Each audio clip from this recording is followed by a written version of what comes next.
In India's ancient land, where the holy river Ganga flows through mist and mantra, there stands an eternal shrine, Vaidyanatha Dham, the seat of Lord Shiva as the divine physician of the three worlds. Ages ago, during the great war of Lanka, when Lord Rama's brother Lakshmana lay wounded on the battlefield, the air trembled with despair. It was then that Sri Rama, guided by sages and the power of devotion,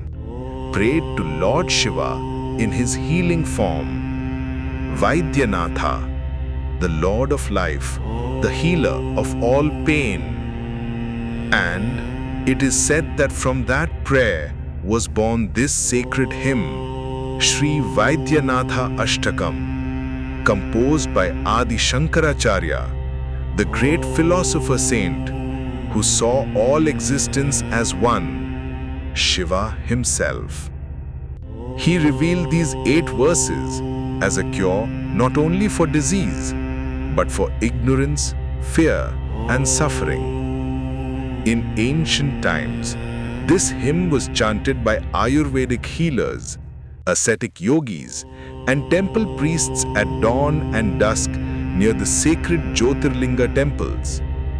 Each verse was believed to awaken healing vibrations through sound, nada, and intention, bhava, restoring harmony between body, mind, and consciousness. Even today, devotees chant it in Vaidyanatha Kshetra, Devgarh, and Tamil Nadu's Vaidishwaran Koil, offering water from the Ganga, milk, and bilva leaves on the Shivalingam, believing that when the heart opens to faith, the divine physician awakens within. This is not merely a hymn, it is a medicine of sound. Each word is a drop of nectar, each verse is a pulse of divine light. For those in pain, it is solace. For those in fear, it is courage. For those in search of peace, it is awakening. So sit in stillness, close your eyes, and let the sound of healing flow through you as we chant the ancient prayer of light and restoration, Sri Vaidyanatha Ashtakam.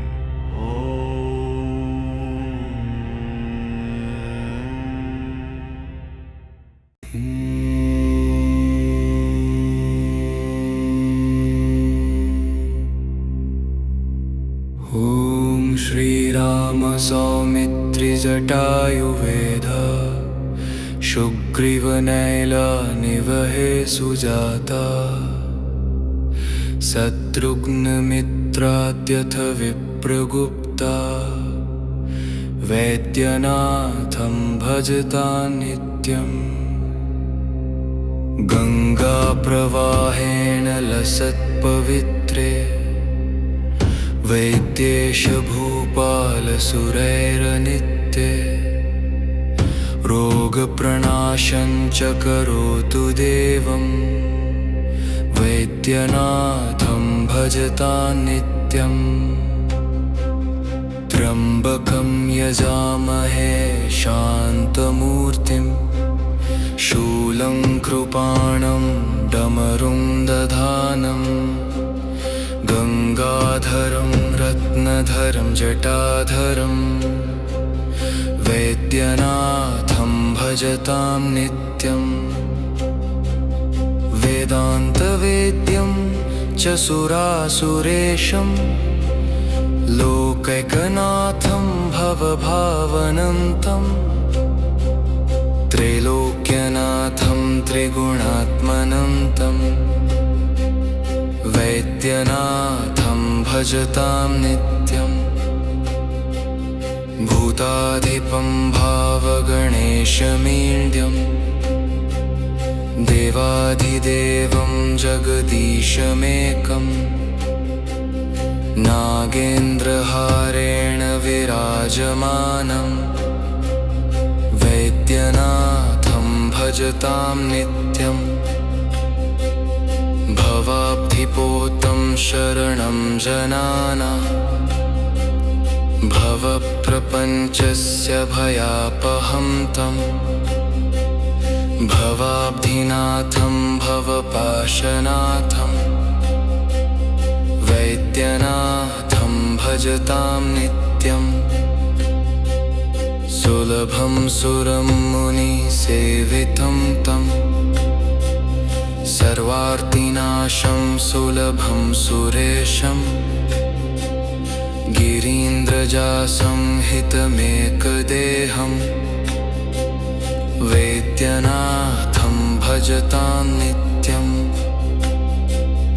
रोगानशेषानपहंसि तुष्टो रसेन मूर्तिं शरणं प्रपन्ना रोगार्तिनं पापनिदाननाशं वैद्यनाथं भजतां नित्यम् एतद्वैद्यनाथाष्टकं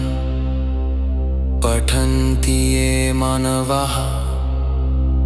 ते सर्वरोगनिर्मुक्ता सुखं जीवति भूमितले।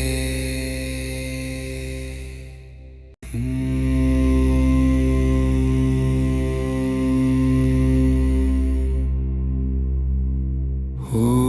श्रीराम सौमित्रिजटायुवेद शुग्रीवनैलानिवहे सुजाता शत्रुघ्नमित्राद्यथ विप्रगुप्ता वैद्यनाथं भजतां नित्यम् गङ्गाप्रवाहेण लसत्पवित्रे वैद्येश भूपालसुरैरनित्ये रोगप्रणाशं च करोतु देवं वैद्यनाथं भजतां नित्यम् त्र्यम्बकं यजामहे शान्तमूर्तिं शूलं कृपाणं डमरुं दधानम् गंगाधरं रत्नधरं जटाधरं वैद्यनाथं भजतां नित्यम् वेदान्तवेद्यं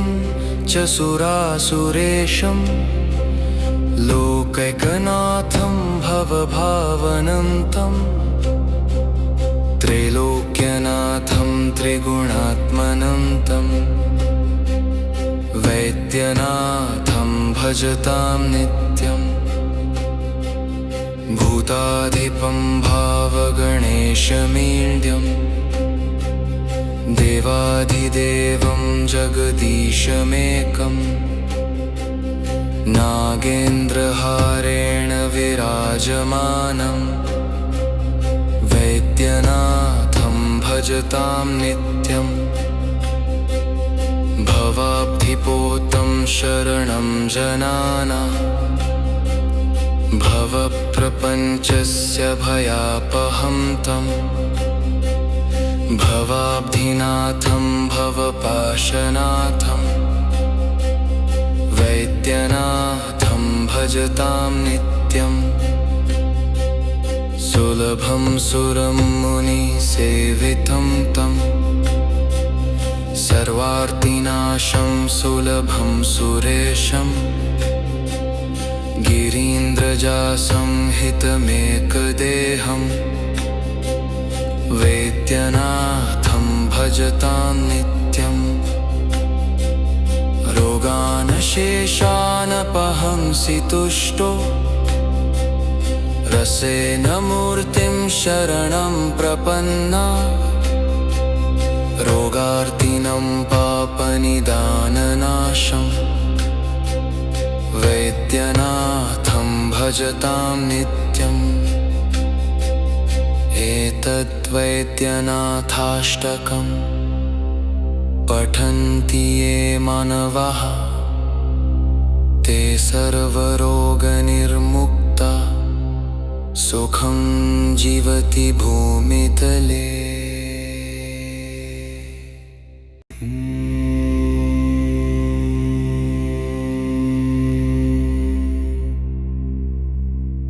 ॐ श्रीराम सौमित्रि जटायुवेद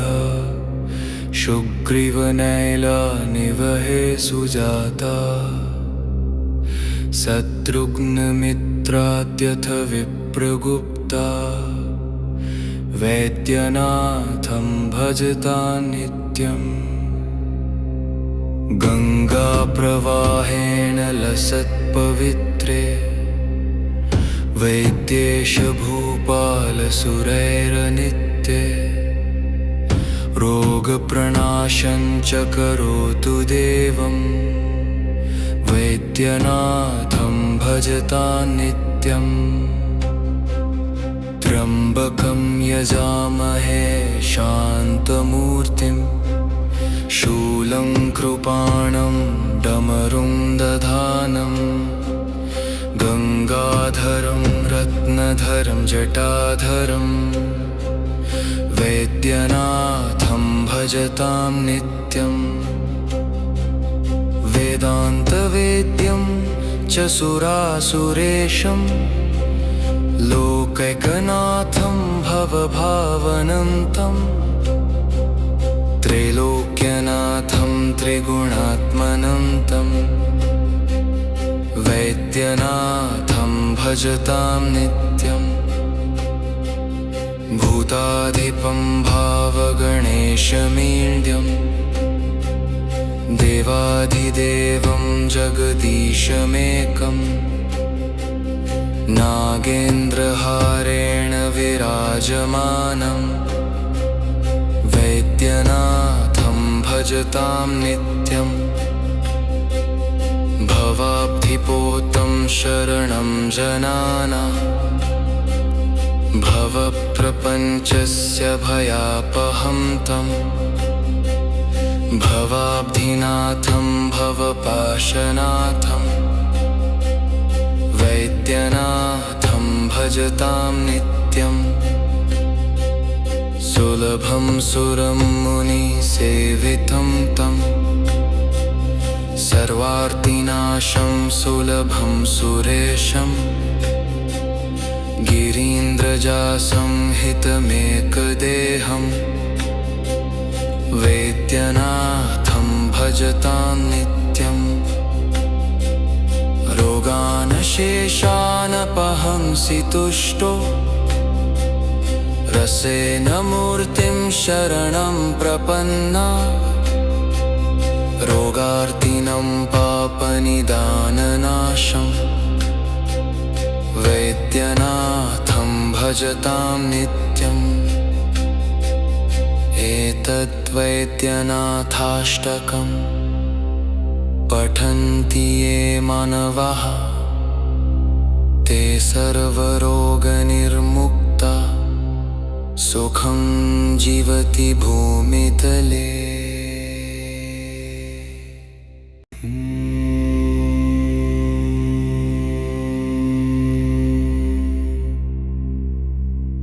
ॐ श्रीराम सौमित्रि जटायुवेद शुग्रीवनैल निवहे सुजाता शत्रुघ्नमित्राद्यथ विप्रगुप्ता वैद्यनाथं भजतां नित्यम्। गङ्गाप्रवाहेण लसत्पवित्रे वैद्येश भूपालसुरैरनित्ये रोगप्रणाशं च करोतु देवं वैद्यनाथं भजतां नित्यम्। त्र्यम्बकं यजामहे शान्तमूर्तिं शूलं कृपाणं डमरुं दधानं गङ्गाधरं रत्नधरं जटाधरं वैद्यनाथं भजतां नित्यम्। वेदान्तवेद्यं च च सुरासुरेशं लोकैकनाथं भवभावनन्तं त्रैलोक्यनाथं त्रिगुणात्मनन्तं वैद्यनाथं भजतां नित्यम् भूताधिपं भावगणेशमीड्यं देवाधिदेवं जगदीशमेकं नागेन्द्रहारेण विराजमानं वैद्यनाथं भजतां नित्यम् भवाब्धिपोतं शरणं जनानां भवप्रपञ्चस्य भयापहं तं भवाब्धिनाथं भवपाशनाथं वैद्यनाथं भजतां नित्यम् सुलभं सुरं मुनिसेवितं तं सर्वार्तिनाशं सुलभं सुरेशं गिरीन्द्रजासंहितमेकदेहं वैद्यनाथं भजतां नित्यम् रोगानशेषानपहंसि तुष्टो रसेन मूर्तिं शरणं प्रपन्ना रोगार्तिनं पापनिदाननाशं वैद्यनाथं भजतां नित्यम् एतद्वैद्यनाथाष्टकं पठन्ति ये मानवाः ते सर्वरोगनिर्मुक्ता सुखं जीवति भूमितले।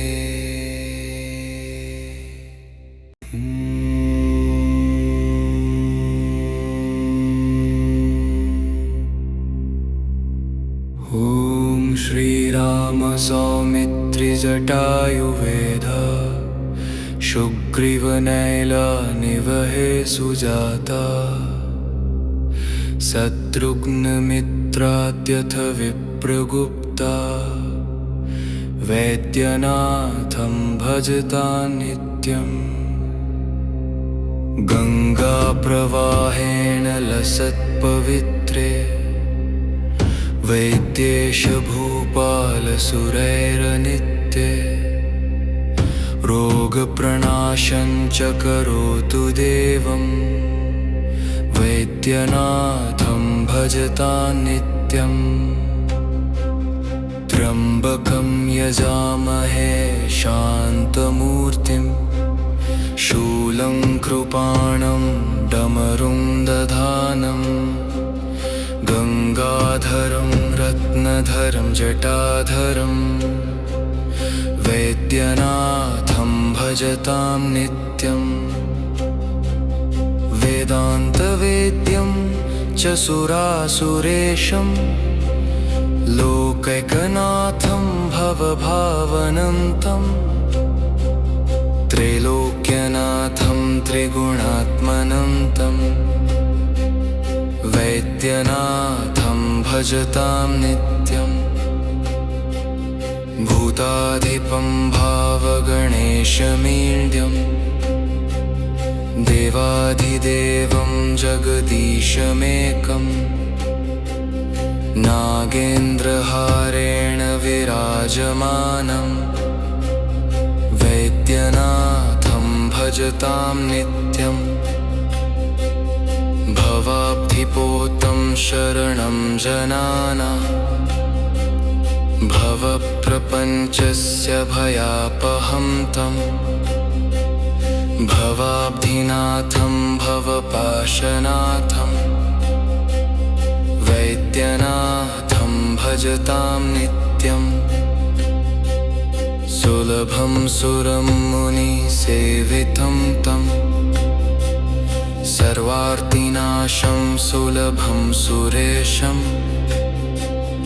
गिरीन्द्रजासंहितमेकदेहं वैद्यनाथं भजतां नित्यम्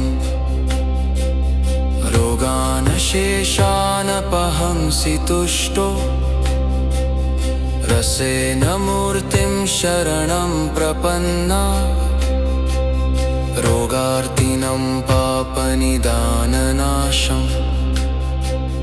वैद्यनाथं भजतां नित्यम्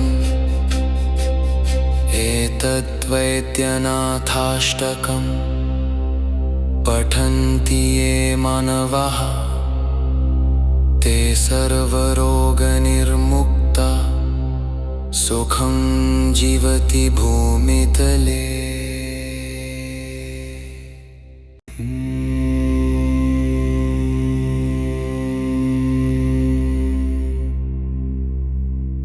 ॐ श्रीराम सौमित्रि जटायुवेद शुग्रीवनैलनिवहे सुजाता शत्रुघ्नमित्राद्यथ विप्रगुप्ता वैद्यनाथं भजता नित्यम् गङ्गाप्रवाहेण लसत्पवित्रे वैद्येश भूपालसुरैरनित्ये रोगप्रणाशं च करोतु देवं वैद्यनाथं भजतां नित्यम् त्र्यम्बकं यजामहे शान्तमूर्तिं शूलं कृपाणं डमरुं दधानम् गंगाधरं रत्नधरं जटाधरं वैद्यनाथं भजतां नित्यम् वेदान्तवेद्यं च सुरासुरेशं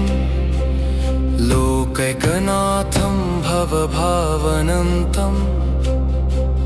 त्रैलोक्यनाथं त्रिगुणात्मनन्तं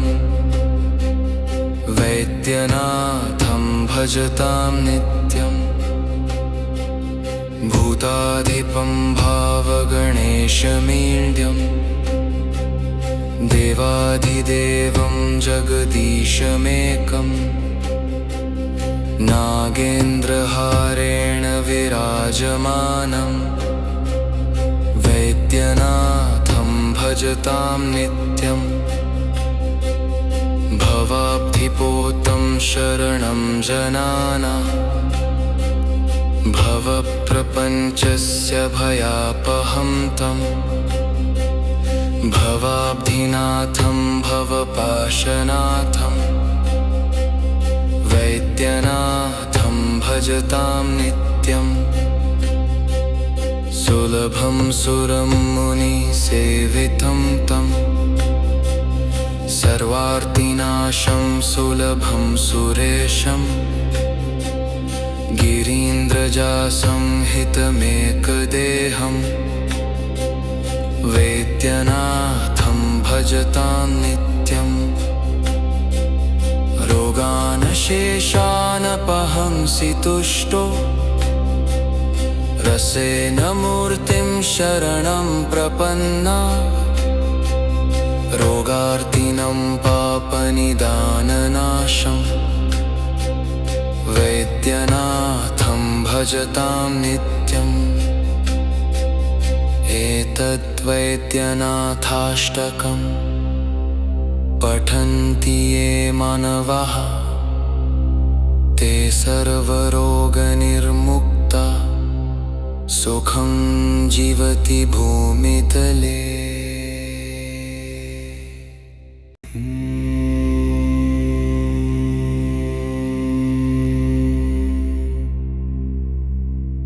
ॐ श्रीराम सौमित्रि जटायुवेद शुग्रीवनैलनिवहे सुजाता शत्रुघ्नमित्राद्यथ विप्रगुप्ता वैद्यनाथं भजतां नित्यम् गङ्गाप्रवाहेण लसत्पवित्रे वैद्येश भूपालसुरैरनित्ये रोगप्रणाशं रोगप्रणाशं च करोतु देवं वैद्यनाथं भजतां नित्यम् त्र्यम्बकं यजामहे शान्तमूर्तिं शूलं कृपाणं डमरुं दधानं गङ्गाधरं रत्नधरं जटाधरं वैद्यनाथं भजतां नित्यम् वेदान्तवेद्यं च सुरासुरेशं लोकैकनाथं भवभावनन्तं त्रैलोक्यनाथं त्रिगुणात्मनन्तं वैद्यनाथं भजतां नित्यम् भूताधिपं भावगणेशमीड्यं देवाधिदेवं जगदीशमेकं नागेन्द्रहारेण विराजमानं वैद्यनाथं भजतां नित्यम् भवाब्धिपोतं शरणं जनानां भवप्रपञ्चस्य भयापहं तं भवाब्धिनाथं भवपाशनाथं वैद्यनाथं भजतां नित्यम् सुलभं सुरं मुनिसेवितं तं सर्वार्तिनाशं सुलभं सुरेशं गिरीन्द्रजासंहितमेकदेहं वैद्यनाथं भजतां नित्यम् रोगानशेषानपहंसि तुष्टो रसेन मूर्तिं शरणं प्रपन्ना रोगार्तिनं पापनिदाननाशं वैद्यनाथं भजतां नित्यम् एतद्वैद्यनाथाष्टकं पठन्ति ये मानवाः ते सर्वरोगनिर्मुक्ता सुखं जीवति भूमितले।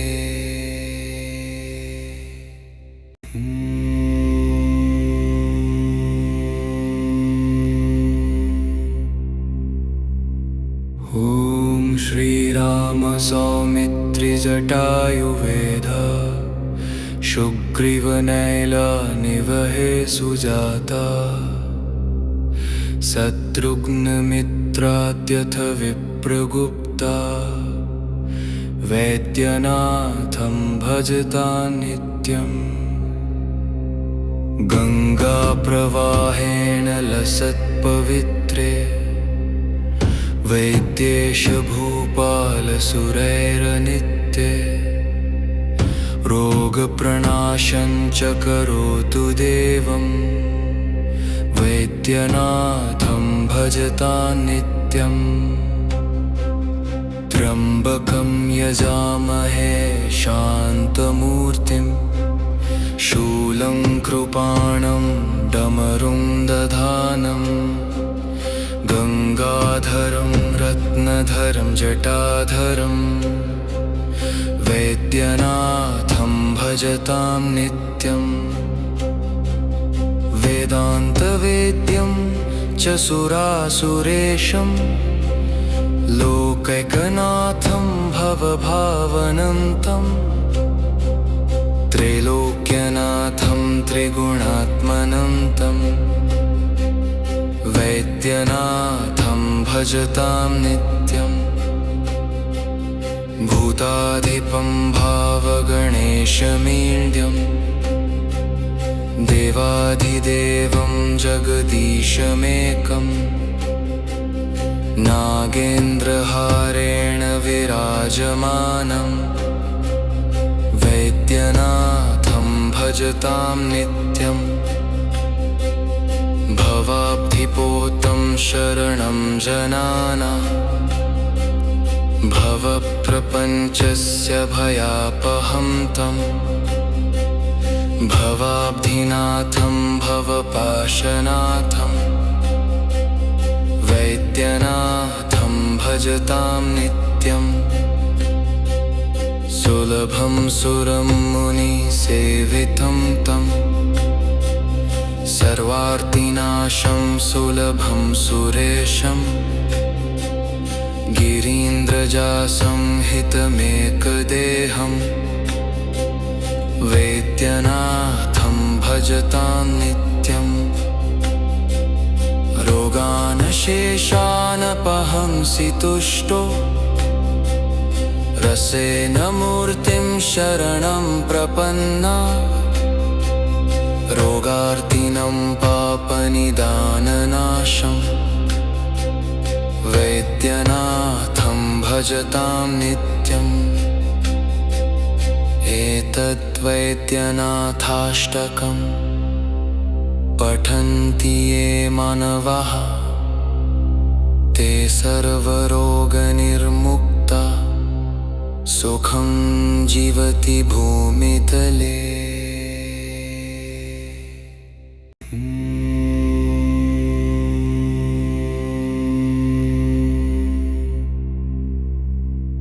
ॐ श्रीराम सौमित्रिजटायुवेद शुग्रीवनैलनिवहे सुजाता शत्रुघ्नमित्राद्यथ विप्रगुप्ता वैद्यनाथं भजतां नित्यम् गङ्गाप्रवाहेण लसत्पवित्रे वैद्येश भूपालसुरैरनित्ये रोगप्रणाशं च करोतु देवं वैद्यनाथं भजतां नित्यम् त्र्यम्बकं यजामहे शान्तमूर्तिं शूलं कृपाणं डमरुं दधानं गङ्गाधरं रत्नधरं जटाधरं वैद्यनाथं भजतां नित्यम् वेदान्तवेद्यं च सुरासुरेशं लोकैकनाथं भवभावनन्तं त्रैलोक्यनाथं त्रिगुणात्मनन्तं वैद्यनाथं भजतां नित्यम् भूताधिपं भावगणेशमीड्यं देवाधिदेवं जगदीशमेकं नागेन्द्रहारेण विराजमानं वैद्यनाथं भजतां नित्यम् भवाब्धिपोतं शरणं जनानां भवप्रपञ्चस्य भयापहं तं भवाब्धिनाथं भवपाशनाथं वैद्यनाथं भजतां नित्यं सुलभं सुरं मुनिसेवितं तं सर्वार्तिनाशं सुलभं सुरेशं गिरीन्द्रजासंहितमेकदेहं वैद्यनाथं भजतां नित्यं रोगानशेषानपहंसि तुष्टो रसेन मूर्तिं शरणं प्रपन्ना रोगार्तिनं पापनिदाननाशं वैद्यनाथं भजतां नित्यम् एतद्वैद्यनाथाष्टकं पठन्ति ये मानवाः ते सर्वरोगनिर्मुक्ता सुखं जीवति भूमितले।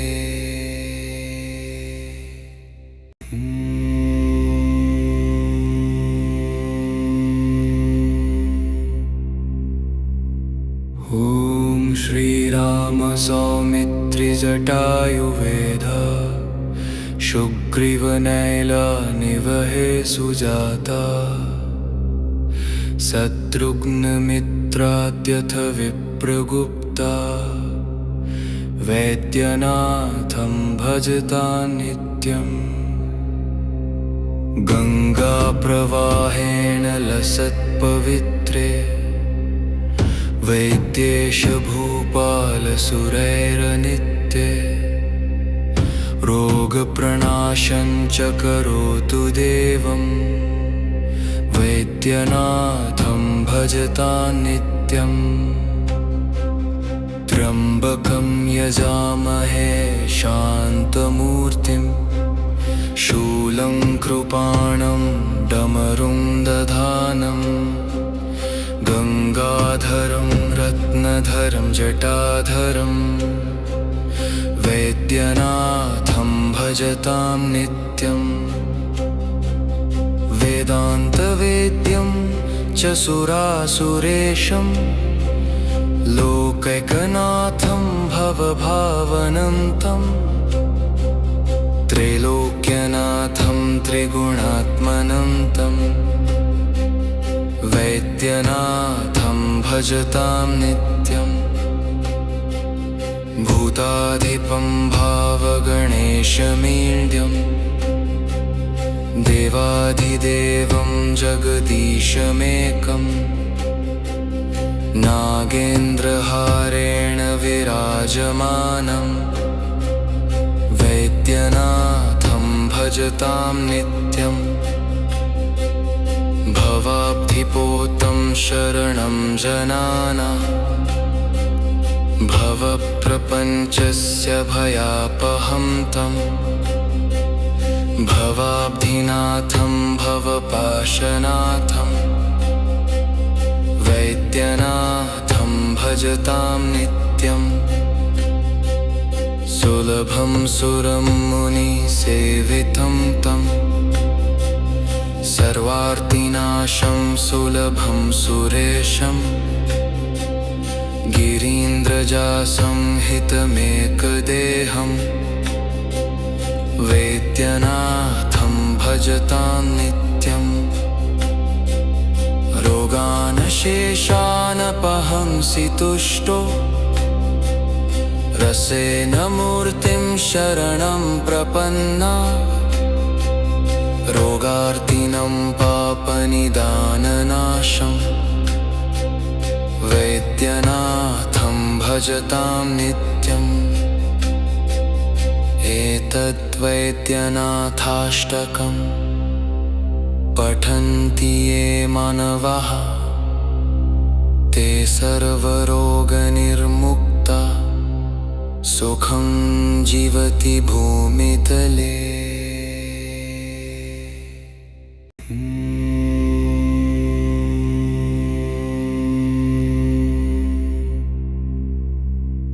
ॐ श्रीराम सौमित्रिजटायुवेद शुग्रीवनैलानिवहे सुजाता शत्रुघ्नमित्राद्यथ विप्रगुप्ता वैद्यनाथं भजता नित्यम् गङ्गाप्रवाहेण लसत्पवित्रे वैद्येश भूपालसुरैरनित्ये रोगप्रणाशं च करोतु देवं वैद्यनाथं भजता नित्यम् त्र्यम्बकं यजामहे शान्तमूर्तिं शूलं कृपाणं डमरुं दधानं गङ्गाधरं रत्नधरं जटाधरं वैद्यनाथं भजतां नित्यम् वेदान्तवेद्यं च सुरासुरेशं लोकैकनाथं भवभावनन्तं त्रैलोक्यनाथं त्रिगुणात्मनन्तं वैद्यनाथं भजतां नित्यम् भूताधिपं भावगणेशमीड्यम् देवाधिदेवं जगदीशमेकम् नागेन्द्रहारेण विराजमानं वैद्यनाथं भजतां नित्यम् भवाब्धिपोतं शरणं जनानां भवप्रपञ्चस्य भयापहं तं भवाब्धिनाथं भवपाशनाथं वैद्यनाथं भजतां नित्यम् सुलभं सुरं मुनिसेवितं तं सर्वार्तिनाशं सुलभं सुरेशं गिरीन्द्रजासंहितमेकदेहं वैद्यनाथं भजतां नित्यम् रोगानशेषानपहंसि तुष्टो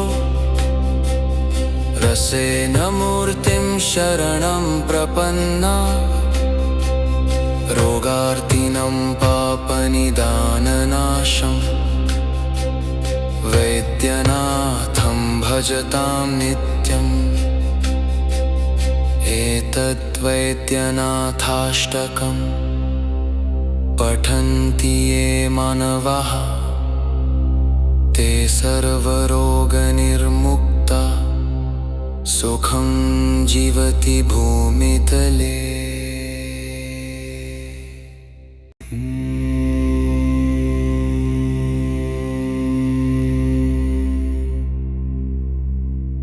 ॐ श्रीराम सौमित्रिजटायुवेद शुग्रीवनैलानिवहे सुजाता शत्रुघ्नमित्राद्यथ विप्रगुप्ता वैद्यनाथं भजतां नित्यम् गङ्गाप्रवाहेण लसत्पवित्रे वैद्येश भूपालसुरैरनित्ये रोगप्रणाशं च करोतु देवं वैद्यनाथं भजतां नित्यम् त्र्यम्बकं यजामहे शान्तमूर्तिं शूलं कृपाणं डमरुं दधानं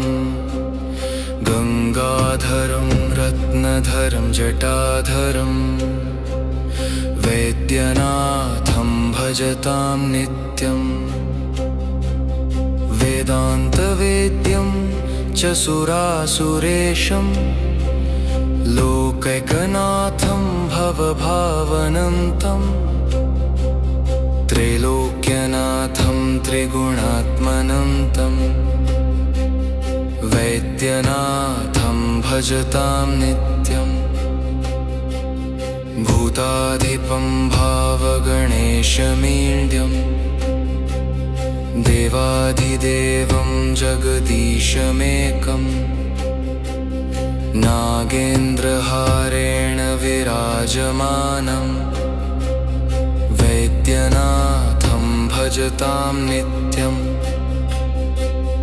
भवाब्धिपोतं शरणं जनानां भवप्रपञ्चस्य भयापहं तं भवाब्धिनाथं भवपाशनाथं वैद्यनाथं भजतां नित्यम् सुलभं सुरं मुनिसेवितं तं सर्वार्तिनाशं सुलभं सुरेशं गिरीन्द्रजासंहितमेकदेहं वैद्यनाथं भजतां नित्यम् रोगानशेषानपहंसि तुष्टो रसेन मूर्तिं शरणं प्रपन्ना रोगार्तिनं पापनिदाननाशम् वैद्यनाथं भजतां नित्यम् एतद्वैद्यनाथाष्टकम् पठन्ति ये मानवाः ते सर्वरोगनिर्मुक्ता सुखं जीवति भूमितले।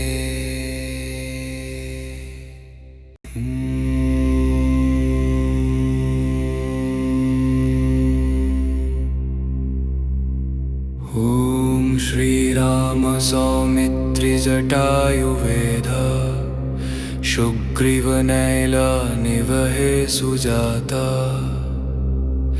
शत्रुघ्नमित्राद्यथ विप्रगुप्ता वैद्यनाथं भजता नित्यम् गङ्गाप्रवाहेण लसत्पवित्रे वैद्येश भूपालसुरैरनित्ये रोगप्रणाशं च करोतु देवं वैद्यनाथं भजतां नित्यम् त्र्यम्बकं यजामहे शान्तमूर्तिं शूलं कृपाणं डमरुं दधानं गङ्गाधरं रत्नधरं जटाधरं वैद्यनाथं भजतां नित्यम् वेदान्तवेद्यं च सुरासुरेशं लोकैकनाथं भवभावनन्तं त्रैलोक्यनाथं त्रिगुणात्मनन्तं वैद्यनाथं भजतां नित्यम् भूताधिपं भावगणेशमीड्यं देवाधिदेवं जगदीशमेकं नागेन्द्रहारेण विराजमानं वैद्यनाथं भजतां नित्यम् भवाब्धिपोतं शरणं जनानां भवप्रपञ्चस्य भयापहं तं भवाब्धिनाथं भवपाशनाथं वैद्यनाथं भजतां नित्यम् सुलभं सुरं मुनिसेवितं तं सर्वार्तिनाशं सुलभं सुरेशं गिरीन्द्रजासंहितमेकदेहं वैद्यनाथं भजतां नित्यम् रोगानशेषानपहंसि तुष्टो रसेन मूर्तिं शरणं प्रपन्ना रोगार्तिनं पापनिदाननाशं वैद्यनाथं भजतां नित्यम् एतद्वैद्यनाथाष्टकम् पठन्ति ये मानवाः ते सर्वरोगनिर्मुक्ता सुखं जीवति भूमितले।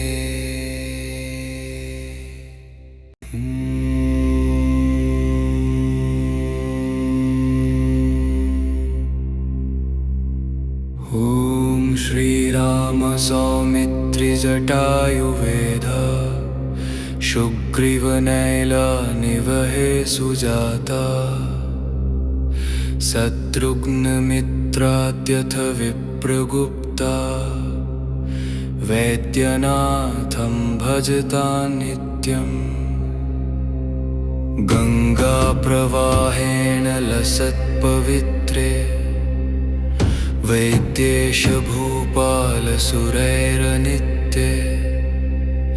रोगप्रणाशं च करोतु देवं वैद्यनाथं भजतां नित्यम् त्र्यम्बकं यजामहे शान्तमूर्तिं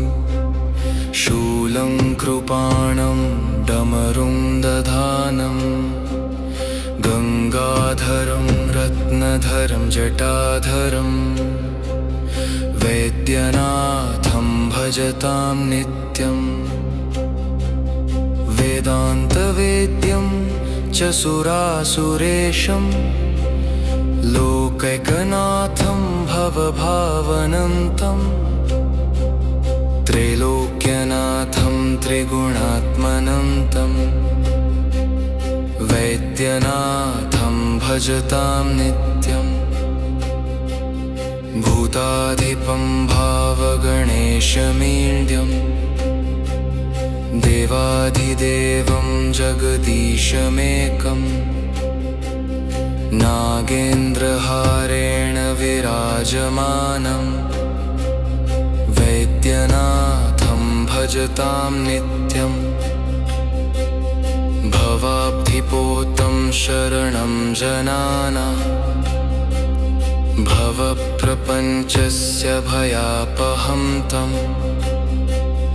भवाब्धिनाथं भवपाशनाथं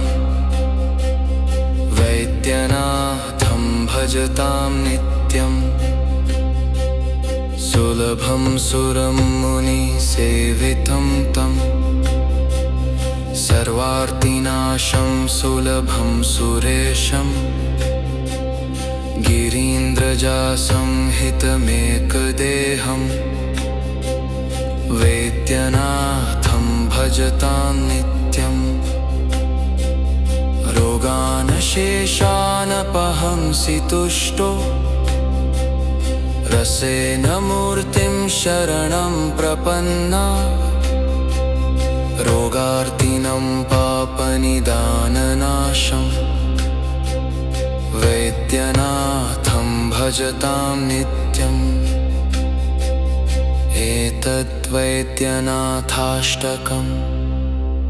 पठन्ति ये मानवाः ते सर्वरोगनिर्मुक्ता सुखं जीवति भूमितले।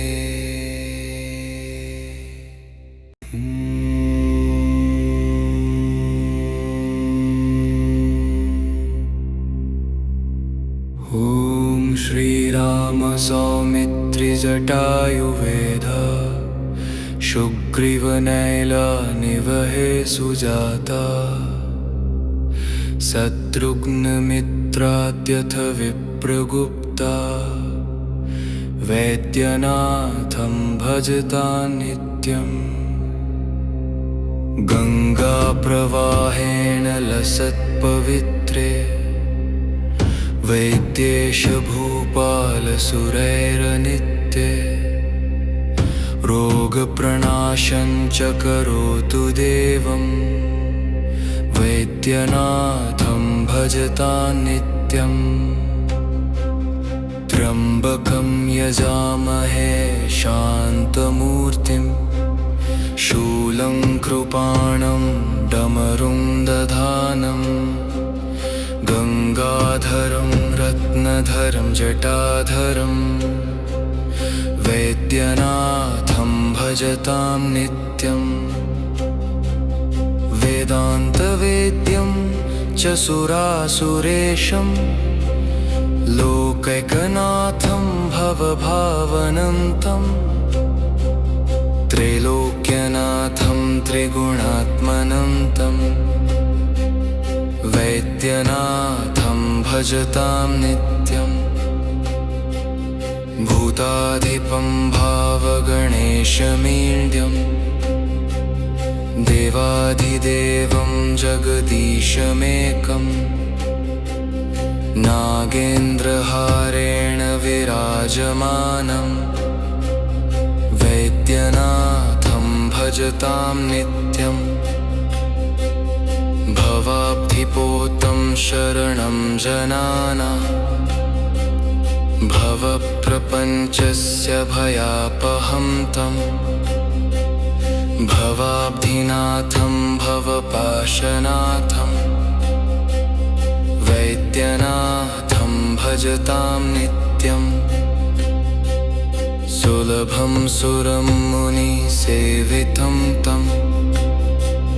सर्वार्तिनाशं सुलभं सुरेशं गिरीन्द्रजासंहितमेकदेहं वैद्यनाथं भजतां नित्यम् रोगानशेषानपहंसि तुष्टो रसेन मूर्तिं शरणं प्रपन्ना रोगार्तिनं पापनिदाननाशं वैद्यनाथं भजतां नित्यम् एतद्वैद्यनाथाष्टकम् पठन्ति ये मानवाः ते सर्वरोगनिर्मुक्ता सुखं जीवति भूमितले।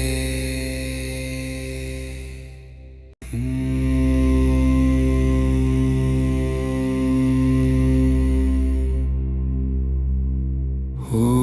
श्रीराम सौमित्रिजटायुवेद शुग्रीवनैलानिवहे सुजाता शत्रुघ्नमित्राद्यथ विप्रगुप्ता वैद्यनाथं भजतां नित्यम् गङ्गाप्रवाहेण लसत्पवित्रे वैद्येश भूपालसुरैरनित्ये रोगप्रणाशं च करोतु देवं वैद्यनाथं भजतां नित्यम् त्र्यम्बकं यजामहे शान्तमूर्तिं शूलं कृपाणं डमरुं दधानम् गङ्गाधरं रत्नधरं जटाधरं वैद्यनाथं भजतां नित्यम् वेदान्तवेद्यं च सुरासुरेशं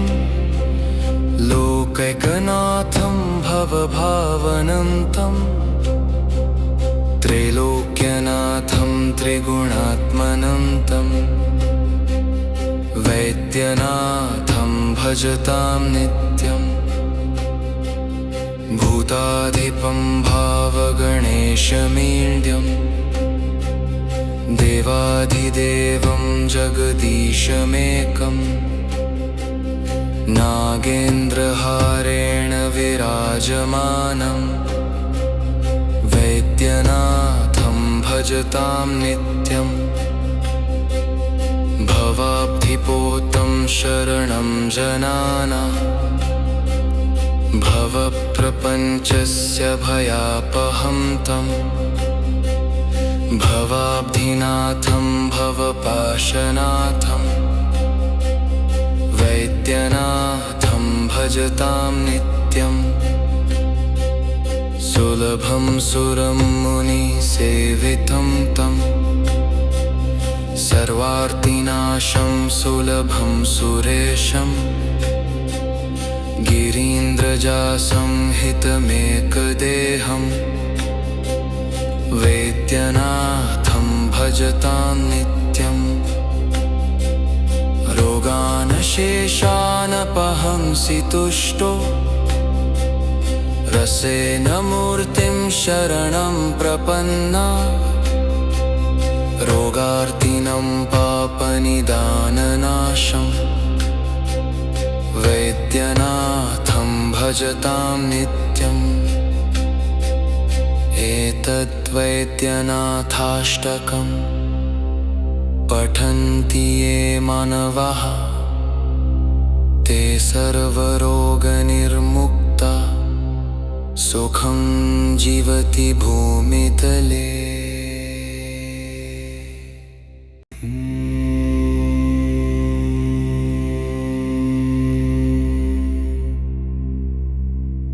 ॐ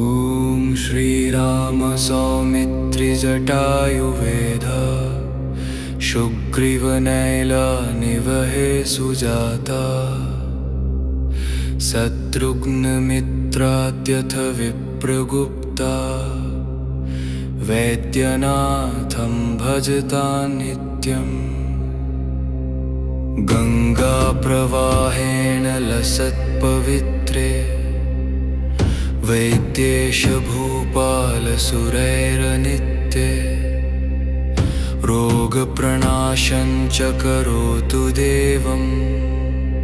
वैद्यनाथं भजतां नित्यम् त्र्यम्बकं यजामहे शान्तमूर्तिं शूलं कृपाणं डमरुं दधानं गङ्गाधरं रत्नधरं जटाधरं वैद्यनाथं भजतां नित्यम् वेदान्तवेद्यं च सुरासुरेशं लोकैकनाथं भवभावनन्तं त्रैलोक्यनाथं त्रिगुणात्मनन्तं वैद्यनाथं भजतां नित्यम् भूताधिपं भावगणेशमीड्यं